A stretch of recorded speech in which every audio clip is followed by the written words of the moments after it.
The podcast for sure. Well, it's not launched yet, so let's not go there. But you're working on it. I'm working on it. That's okay. We can put it out there. Yeah. Okay. You ready to get started? Shoot. All right. What's going on, everybody? Wilson here, your spiritual hype man. I'm super happy to be back here on the beach with Dianne Campbell, one of my great friends, and the owner of our sponsored chairs. These very chairs. That's right, Bony Booties Beach Rentals. So if you're out, oh, what's up, Dan? What's going on? And we got Dan. Yeah, he's just my backup guy. The security. What's going on? Pictures. You look, yeah, you look great, man. You look like you're enjoying life. Look at you guys. You guys look amazing. Good for you. Yeah, retirement will do that. What are you doing? Are you going to bring out another chair and hang out with us? No. Are you going to take some photos? Or you got paparazzi, huh? Yep, paparazzi. Let's go. Okay, so we're out here filming, and thank you for joining us. I'm sure there's going to be new listeners because you're on the show. Yeah. And so for the new listeners, we're just going to talk about what NCYD means. In essence, it's growing the community. It's really just thinking about, okay, what are the moments in life that we're happy with? What are the moments in life that we're not happy with? And then what are the changes that, help us get to those moments that we actually want to change in our lives, right? Okay. So for me, I think life in general, you go from situation to situation, and then you have moments of decision making that you make decisions that then create an outcome. So if we get to these outcomes we're not happy with, then really there's a couple things to look at. What was the influence? What was the thought? What was the emotion that led to that decision? So influence creates thoughts. Thoughts drive that emotion or create an emotion, and the emotion then helps and drives that action, or sometimes inaction and not acting. Exactly, yeah. So for me, because I've gone through lots of changes throughout my life, it's something that I've just realized that, like, if we can just dial this in on certain things that we're not happy with, then we can start changing it in a way that, like, makes sense over when is this ever going to change? Yeah. Yeah. So definition of insanity. Yeah, exactly. Doing the same thing, right? And that's what I said. The other thing is, like, life can be very cyclical in certain things until you make a change and it becomes another cycle. Yeah. So those are the things. So, Dianne, welcome. Thank you. It's great to be here on my own chair. That's right. I don't often get to sit on my own chairs on the beach. Yeah, so that's kind of cool. Super comfy, super comfy. So, where do you want to start? Let me ask. Let's obviously we'll definitely get into the chairs. Well, obviously there's a story behind there, but let's talk about you. Growing up, can you give us a little? How did you grow up? What was the influence around that? And then, how did that lead to where you are now? It's. I grew up in New Jersey as a Jersey girl. Oh, what's up, Jersey? Shout out to Jersey. Jersey! Let's go. Along the Jersey Shore. Okay. So this is kind of a reciprocal experience for me. Yeah. My parents moved away from the city of Elizabeth, New Jersey, and moved us down to the shore when I was 3 years old. Okay. I had a brother at that point, no other siblings, but we moved to a place called West Long Branch, which is Monmouth County. Very familiar. And Dad used to take the train into New York every single day for 30 years. We used to drive him to the train station. He'd go up to New York, come back. Sometimes he'd fall asleep on the train. We'd pick him up two or three stops south of where we were, but that was just part of it. Was he tired from work or drunk? Yeah. Tired. Okay. No, tired. Okay. It'd take an hour and a half to get up to New York, go into 2 Broadway, work in, he was a fire protection engineer. Okay. And Mom was a stay-at-home mom, so we had this kind of life all summer. Nice. Kids would just, leave the house. In my generation, you leave the house and you won't come back till 5 o'clock or dinner time, and things were good. We'd ride our bikes all day. It was no social media at the time. No, it was a great childhood. No TikTok. No TikTok. No anything. Pools were the big excitement for the summer, and bikes. We rode our bike everywhere, down to the beach. We were about 8 miles. Oh man, up and down the boardwalk. Right back. It was all good. What a great life. Yeah, it was really wonderful. Nice. And you realize that as you go along that what your kids are allowed to do is way less than what you were allowed to do. And this generation way less than what my kids did. Yeah. So yeah. What do you think? Why do you think that is? I think it's a general safety concern over bad things that happen to children and good people. Do you think that was different back then, though?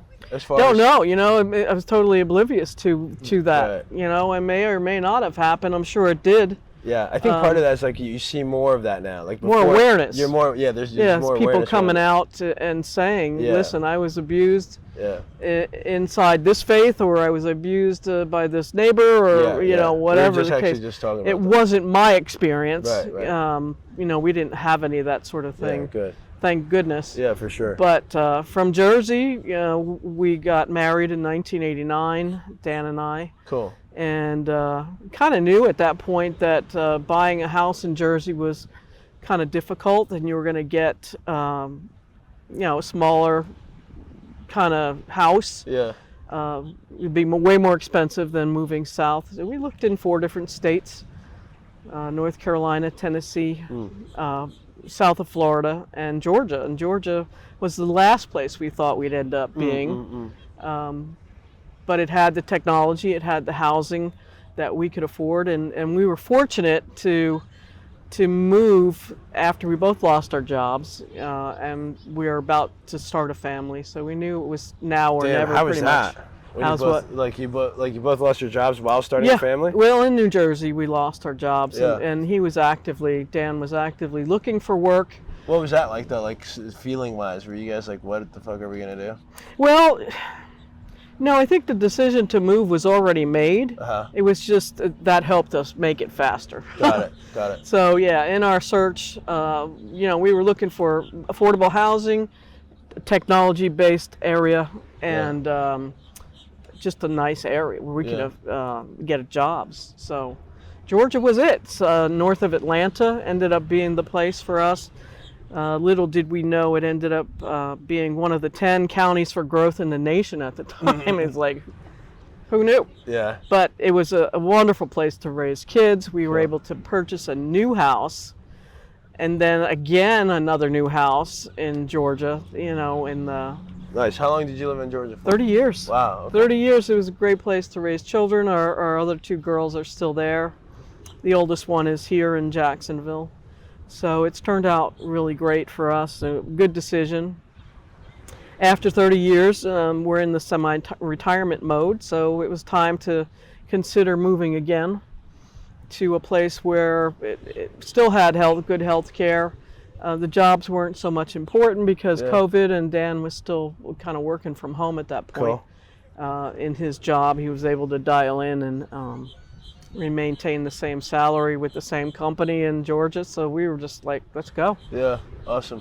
So that's what we did, and after looking at 20 different places, even though I had family here, it still wasn't the thing to pull. Yeah. It was getting out there and looking at all the different places to see if they checked the boxes on what our list was. Yeah. You know, healthcare, affordability, being able to buy a house, are there jobs there if we want to?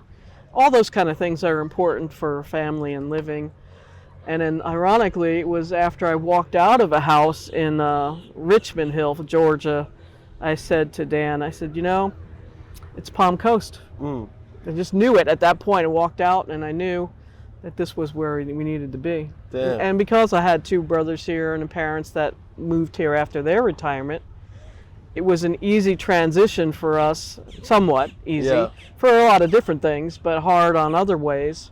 Because we were semi-familiar with the area. This was the place we vacationed all the time with our Georgia family. So we always came down here, stayed with mom or dad or a brother, and just enjoyed Flagler Beach area. Yeah. St. Augustine. And so now you're here. Doing all the things that taking over. Taking over. You see all these chairs on the beach. It's like, oh, it's thanks to Dianne. Look at it. So take me through. I guess, let's take me through a little bit of your brother, this legacy, what went through there, and has this been a tough situation in terms of outcomes, where you're like, I need to figure this thing out? Like, can you take us through this a little bit? Yeah, entrepreneurship is not easy. No. I had a business in Georgia for 10 years doing corporate gifts. We served business owners in helping them appreciate their clients for business. Have you always had that like bug of? Oh yeah. Yeah. Yeah, I've always had Since the entrepreneurial bug. Yeah, pretty much. Like what did you do early on? Well, there's a lot of dabbled in, little craft things, and it's funny, that's come full circle. Yeah, it's cyclical, man. Yeah, and I always lean into the creative side of things. Cool. I was a draftsman in my trade. I spun into draftsman, being a draftsperson from wood shop in high school. And what's draft? Like meaning like drafting is well, I was a mechanical drafter. So you take parts of PCs, computers, and when the dinosaurs roamed the earth, we had to draw these things on our own. Okay. Dan and I worked in the same company, although we didn't have any kind of relationship until after I left there. But I was in the drafting department. I did all the mechanical drawing, measuring of parts and things for chassis that put computers together. Cool. So that spun off from woodworking. I couldn't even read a ruler when I was in grammar school. Went to 9 years of Catholic school, and for a kinesthetic learner, someone who wants to get their hands onto something, it just didn't work for me. Yeah. So I was thrilled to get out of there, go into high school, a public high school where I can explore shops and home ec and art and get my hands into that. And once I got into woodworking, it was not going back. Okay. You enjoy that, huh? Oh, I love it. You love it. I have a teacher come alongside of me, and he says, you're the first girl in the class, but I know you're going to be successful because you spend the time finishing and sanding things, and the guys just want to slap together and get on to the next thing. Right. But I would spend the time, and I still have things I made today in my house that are being used. Yeah, fantastic. Coffee tables, shelves. So felt so proud and accomplished, to be able to finally be able to excel at something that wasn't science or math or whatever. Cool. But it did teach me how to read a ruler. Nice. Which just opened up a whole new life for me. Awesome. So. Okay, so you always had the bug. So tell me the story. Well, all right. Well, so before the story, is there anything right now, or maybe in the last couple of years that like it was a hard situation, tough situation that you had to get through? Of course. So we moved to Georgia. Just getting to the move of Georgia, we had to tell our adult children that we were making this decision.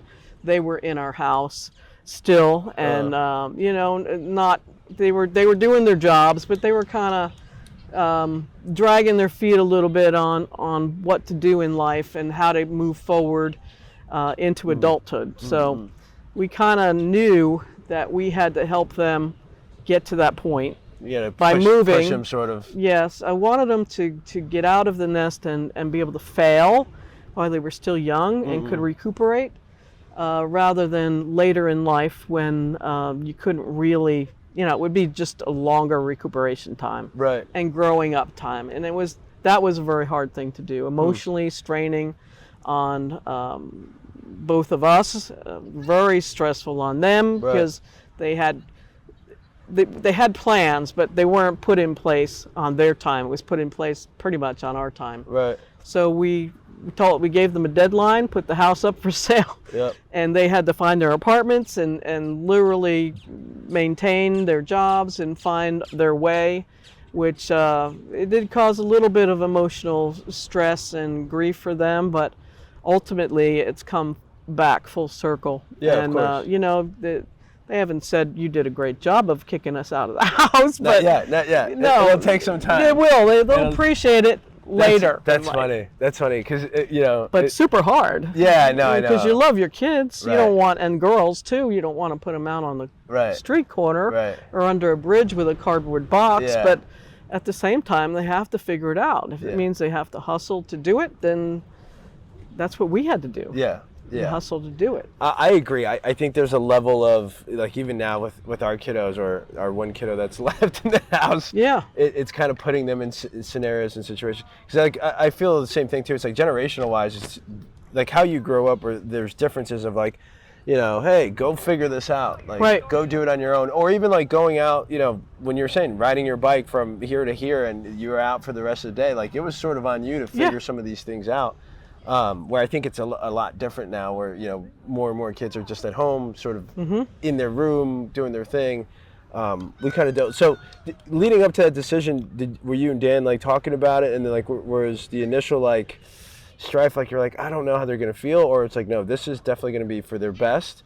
And then where did that emotional turmoil come through, and then how'd you guys handle it? Like, how'd you guys get through it, or like have that communication with the kiddos? I would say it was the whole root ball of emotions from every angle. It was our financial planner that kind of encouraged us. It was post 2020, so post COVID, and he had already been working from home. So it was like she said to us, "What are you waiting for? You should list the house." It's probably October. You should list the house in January. And he was like, "Whoa." We weren't ready for that. Right. So we were still doing things in the house to prep it for sale, but that was not enough time for them to figure out. Yeah, right. So, that was 2 months versus, we told them that in April or March, we're gonna list the house, and however long it takes to sell.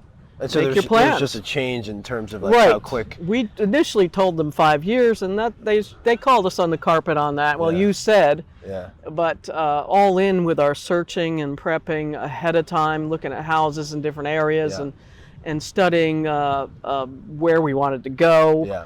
Getting information from and visiting those places. That was already in place for future retirement, but it caused a lot of stress from October to April when the house listed, that we were gonna, there was yelling and screaming and crying and sleepless nights, and because we love our family, we all do.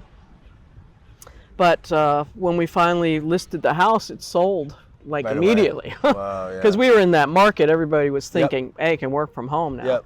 So once we moved, and even that moving is stressful enough. Right. We had some pets die on us just a day before we moved. So it was all kind of emotions that come down here. And my brother is sick. Okay.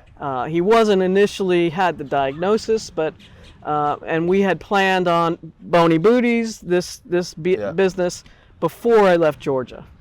So I was working from there. I had a 3-year plan for him. I said, I can't schlep the chairs on the beach, but I'll be happy to do, the marketing and push it out on Facebook and network. Once I get down here, I'll come visit, and I'll be a financial support as well. And I did purchase, had bought my way in. So, we did it together. That was 2021. And shortly after I moved here, we worked it for a year. Everything was good. We were getting some traction, and he gets a diagnosis of cancer. And, it was pretty quick. He had colon cancer, and so it was oh crap, what am I going to do now? Yeah. I'm sitting in a place unfamiliar. Didn't know the people. I knew the area kind of, sort of, but not at a deep level. I remember sitting at a First Friday event they have down here at Veterans Park. What do I even want to do this if he's going to get sick? Or he is sick. And I knew the outcome. Right. So with his blessing, I brought in a new partner, Rex, who just basically showed up from behind me at that event, and it's like, I'll help you. So it was like an answer from a higher authority that you can do this. Then we got you. So we got you back. Journey. But it still, it wasn't an easy thing. I was at that point we had moved from Georgia, temporary living in Jacksonville with our oldest daughter, and traveling down here to network and to make a dent in things here, to do events here. What year was this? This was 2021 into 2022, and so that was my existence. A lot of driving, a lot of networking, a lot of kind of coming down here, doing the networking event, going to bring my brother to the hospital, coming down here, go to a networking event, visit him at rehab, take him to an appointment, cut his hair, do whatever, that you do out of love and loyalty to your family. And but we eventually lost him in March of 2023. And again, sitting opposite his interment site at the church, and I said, bro, what do you want me to do with this now? I mean, do I really even want to move forward? No, unfamiliar area. Now who's going to help me get the stuff and get the business up? So that was a huge blow, losing your partner and brother. Of course, it was a double grief kind of event. So let me ask you. Sure. Even so, with this happening, and then the things that were happening with your daughters, because I'm sure that was still like an emotional weight on everything.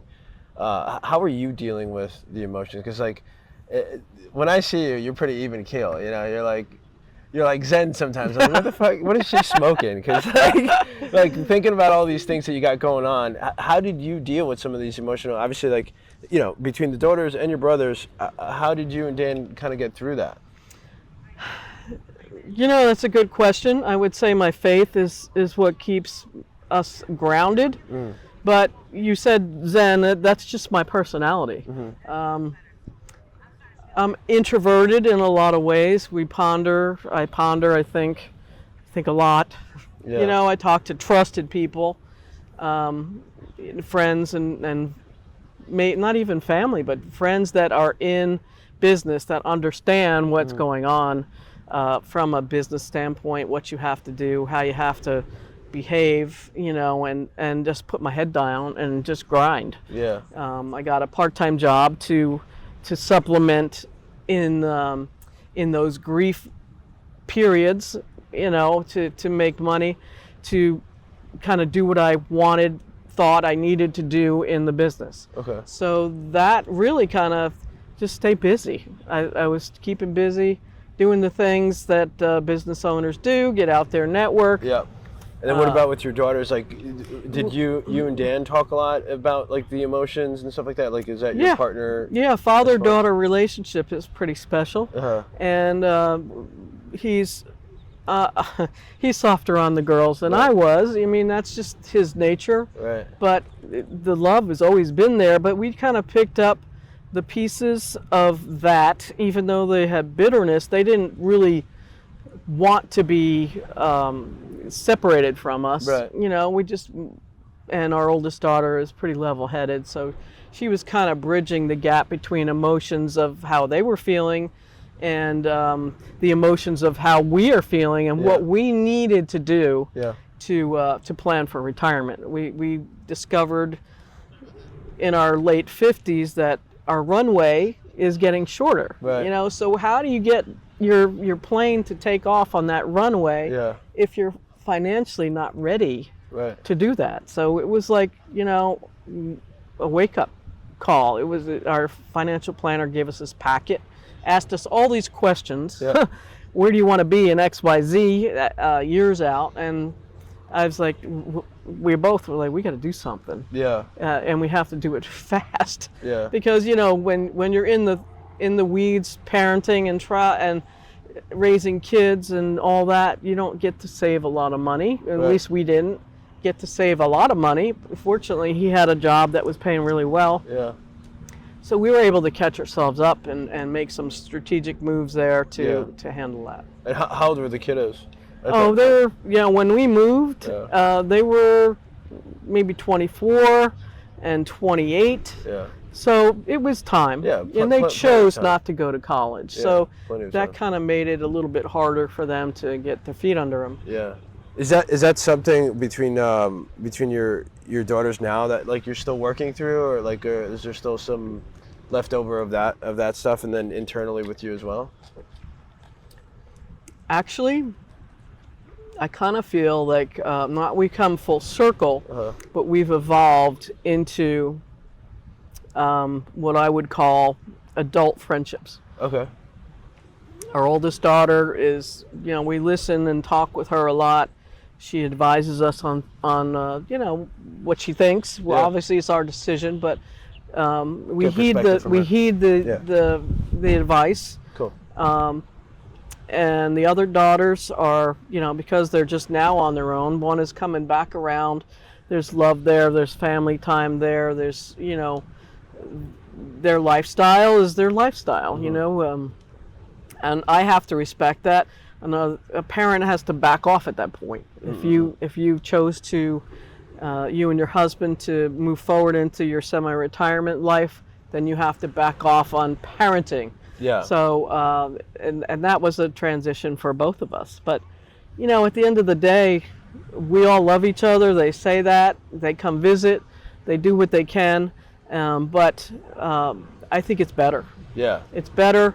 It may rear its ugly head in a conversation of how they felt then, but ultimately, I think everybody's better off for it. Yeah, 100%. And I think it'll take and again, it's these cyclical things, because at some point we were children. Yeah. Yeah. And so it's. I think there'll be moments where at some point they'll understand, like, wow, if it weren't that, right, or whatever it was, then it wouldn't be me, and I wouldn't have these experiences. And I think.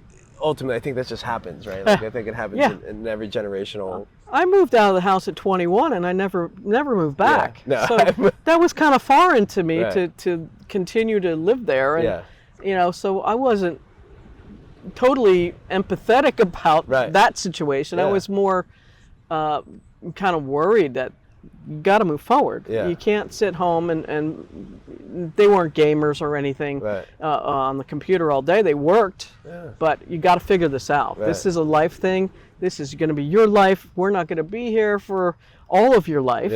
As much as we can, we'd love to, but it has to transition into us supporting you to maybe down the road you emotionally and support us as we age. So we knew all this. Right. It's funny how we later on know it. You don't want to push the ceiling on being the matriarch and patriarch of your family, but here we are. And we say this all the time. How did we get here? At mid 60s. How did we get here? Because we were the young bucks that they are. Yeah, exactly. It's exactly. It's crazy. Again, it's funny too when you see it, right? Yeah. Okay, cool. So I'm glad that's where you guys are at, because it is seeing things, as far as, like, for me, I don't really call myself a step parent, because, like, it's really Aussie, right? So I don't know if that's how they see me, but I've been with them for quite some time, and there's been certain things that unfortunately have led them to not want to live with us and then go do be on their own thing. For us, it's turned more to, like, it's sort of falls on me as being the reason why, even though I think there's a bunch of things going on, right? But I can relate to how it can be. One, I'm a believer of, like, you can go do it. Like, there's no way in hell, like, with a phone and what you got going on, like, the accessibility that all the tools are there for you success. Can go, like, you can go do it. Like, we're here to support, right? I'll be here to support. I'll be here to provide my experience to you if you want to hear it. Yeah. But there should be no excuse that you can't go and do X, Y, and Z. Yeah. Like, at minimum, go buy yourself a car, or minimum, go get yourself an apartment. And so, like, I feel like I share that with you, and I understand and I understand from, like, the kid's perspective, obviously, because if we were like that, as far as, like, we were living with our parent and they were like, hey, sorry, you guys got to get out, like, sort of thing, right? Yeah. I'm sure that's how they're perceiving it initially, right? But they don't see the extra layers of, like, okay, they're actually doing this, one, to benefit, obviously, themselves as far as what they need to do as parents, but two, they're doing this to benefit me as far as the experiences that I'm about to have. Yeah. And the situations that I put myself in to figure out these things. Right. And it's not like you were like, here, go on the street. Like, it wasn't like you threw them out. Pack your stuff and get out. No. I want to teach them to fish. Yeah. Not give them the fish. Yeah. If that makes sense. Exactly. My oldest daughter is a stepdaughter, but I've known her since she was 2 years old, in diapers, in fact. She was dancing on my feet in my wedding. Cool. So, and I knew when I said I do to my husband, I said I do to the child, the spouse, my spouse's ex, his ex's whole family, and I decided then, when I said I do, that I was going to co-parent him and be the rock for any children, that especially this one, who is just such a special individual. Yeah. Call her my bonus daughter. Shout out to the bonus daughter listening. Yes, exactly. But I wanted to be the rock Yeah. and steady in the midst of all her ups and downs. Oh, wow. Through trials and tribulations and moving from Yeah. Jersey to Georgia, all of that stuff. I wanted to be the rock and supported. We wanted to be rock steady for her, because if we're all over the place, then she's going to end up being all over the place. Yeah, right. The That's valid. potential is higher anyway. Yeah, right. But she's not. She's very, very rock steady. Thank goodness, and just love her to pieces. But how did you come to like that awareness point where it was like, this is how I need to be for this person? Like, how did you know that you had to be the rock? instinctually, I just knew that marriages and divorces can go a million different ways. Yeah. It wasn't my fault that the marriage previous to me failed. Yeah. And I knew where I stood, with a confidence, just a personal confidence. I knew that my values and my motives were pure. When you do take a chance, when you say I do to a blended family, that Yeah. it may or may not work. Yeah. Anything may Yeah. or may not work. There's no guarantee in life. And my parents were upset, that it was a previously married Right. man. Right. But, what else you gonna do? I don't know. I instinctive just knew. Yeah. Maybe it's a maturity level or Yeah. how I was raised, How morals old and were you at the values. time? I'm sorry. How old were you at the time? 27. Wow, yeah. Okay. So it was later in Yeah. life. And maybe maturity had a lot to do with it, Right. but your core values, I don't think change a whole lot. Yeah, influence. Influence how your parents raised you, they don't change a whole lot over the years. Yeah, so, Yeah, especially if they did a good job, right? Like Right. that's what I'm saying. Either way, if they did or didn't, there's always going to be that influence. Yeah. And you either do in terms of that again, or if you want to change it, you just Yeah. don't. You're opposite of it. Exactly, and, Yeah. and there's always trials and tribulations in a marriage. Yeah. But at the end of the day, I can count on one hand how many times we've had Had a heated arguments. argument. Yeah. We're just kind of even keeled. I feel like whenever you guys have arguments, you guys would probably take out like a chessboard and play chess. Like I feel like that's your level of Well, arguments. yes, he's very introverted, Right. and I'm like all over, Right. but Equal. we even kind keel. of cross-pollinate each other, Yeah. if you will, Yeah, I love it. of what our personalities are like. He's happy sitting at home programming things and working in the wood shop, and I have to have just a little dose of people every now and then. Yeah. Then I go home and I'm like, don't talk to me. Yeah, people down. Help people out, yeah. I think we all have it's all that. good that way, and Yeah. I could get him out, and he enjoys that. Yeah.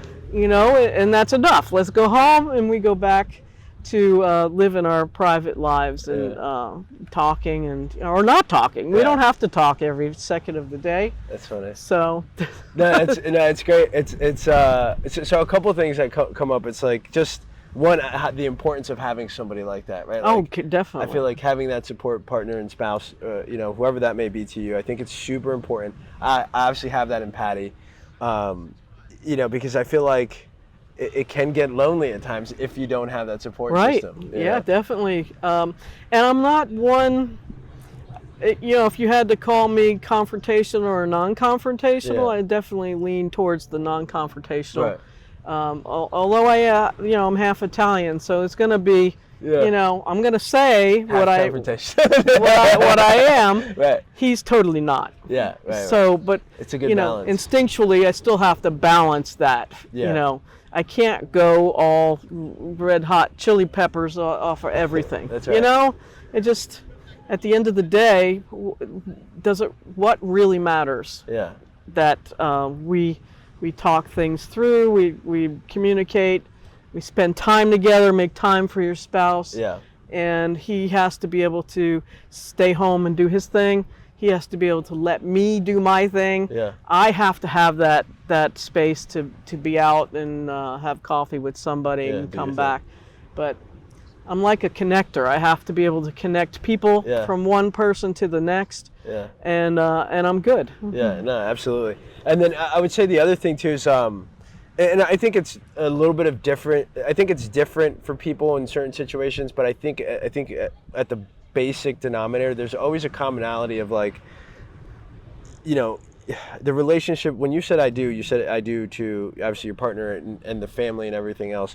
But I think to a certain extent, it becomes where it's like, okay, it's you two. This is your life, and the kids and everybody else, to some extent, now they're responsible for their own. Exactly. And I like, that's been something that because I didn't know all right, so when Patty and I got together 10 years ago, like I had no idea of like everything that would have been, you know, equal to taking the I do and being in this relationship with Patty. Like, yeah. And I thought, like, I was like, well, I've had younger brothers. I know I can be that mentor kind of person. I was like, yeah, this will be easy. No problem. Yeah, no problem. Man, was I mistaken? And I wasn't like, you know, I was still Wilson. I was still like the wholeness of me was still that. Yeah. But I wasn't as mature as I am now, as far as like, you know, how to not explode, how to not get that crazy and angry, like the things that we were doing, you know. So to me, I feel like there are things I wish I would have done differently, but at the same time, there's some things that like I still am very adamant about. Like even if they were my kids, and I had this conversation internally or with Patty, I was like, there are things that even if they were my own children, I would not accept. Like there'd be a line of this is okay, this is not okay. And these are the things that are going to happen because this line has been crossed, you know, sort of thing. And so for us, it's been very hard in certain situations because like some of the kids, so she's got 4 kids. One was older and he was already like out doing his thing in college when Patty and I got together 10 years ago. But the other 3 were pretty much part of, you know, our living scenarios and situations. One of them ended up leaving, didn't want to be around. I became the issue there. So that was kind of tough because, you know, for Patty, like she loves her kids, and and you know, all of a sudden it's like, okay, now you're in this situation where, you know, what do you do? And she gets grief. Like there's a lot of grief from specifically the kiddo saying, well, you've chosen someone else over me, you know, and she has a lot of this mom guilt still like connected to her. And then we had our the middle child sort of do something similar where he ended up moving out over something that happened when we went out to Georgia. Ultimately for me, there was a situation where I felt like he was being very disrespectful towards his mom, and I called it out in front of the people. Like we were out to dinner and I just called, I had enough for the day because it was like repetitive. I let it go, let it go. And I like, you know, for me it was certain things where it's like, hey, why are you doing this? And I called it out in front of certain people like that were there during dinner. And I think he was very upset specifically because there was like a girl there. And it kind of like made him feel, you know, whatever at his age, you know, like I'm 21 or 20 years old and I shouldn't be XYZ. But came home, left, like packed his like room and bounced. And so now 2 kids, you know, have left. And so now that's something that we've dealt with and are continuously to deal with as far as like I feel like to a certain extent I take on the whole, I'm like, I'm the bad person, I'm the bad guy, like in the relationship, as far as why the kids are doing what they're doing. My whole take on it that I've when I ponder myself, I'm like, listen, I think there's more than just me, right? Like there's been situations prior to me coming that I feel like when I got here, of course there were certain things I wish I would have done differently in terms of my actions, of how I presented my thought of like, hey, this is respect, this is, you know, line of respect. And then I've obviously progressed, but everyone's sort of stuck on my early years of who I am without seeing the progress or without acknowledging that there's progress. And then 2, like it always comes back to the reason that they're not doing well or they're not where they are is because of either mom deciding X, Y, and Z, and then our relationship.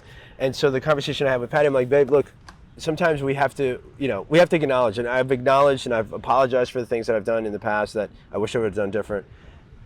But I would say, and at the end of the day, it's you and me that will continue this relationship to the end of whatever the existence is. So this is us. together moving forward. Yeah. And everyone else needs to understand that the relationship is here, and there are things, that if we can communicate with them, if I would be able to communicate with the kids now, like a couple of them don't want to talk to me. It's like, if I can talk to them, obviously we can, if they had the awareness or the ability to sit and have a conversation, then we can definitely progress the relationship forward. Right. But they can't. So my whole thing is with Patty's like, look, until they're ready, the only thing we can do is continue to move ourselves forward, right, and progress ourselves in the relationship in terms of how we want to do until they're ready, right? I don't know how much longer it's going to take. Well, it's interesting. First of all, there isn't a parental handbook. Right. None of us get issued that when step when parenting or by birth or Yeah. foster, whatever. There's no handbook. Yeah. And if there was, it would have a prelude to everything that you grew up with. Right. So you bring all this baggage into it. Influence. Influence with Right. with the first daughter. I told her bio mom, I am not her mother, and she is not my daughter. Right. I'm not your mom. I Yeah. told the daughter that, and I told the mom that she's not my kid. Yeah.